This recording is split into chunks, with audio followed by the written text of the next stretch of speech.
नेपाल तथा विदेशमा रहनुहुने सम्पूर्ण आमा बुवा तथा दिदीभाइ दाजुबहिनीहरूका लागि मेरो एउटा सुझाव छ।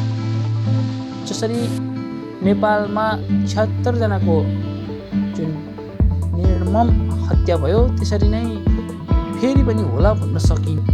जुन निर्मम हत्या भयो त्यसरी नै फेरि पनि होला भन्न सकिन्न।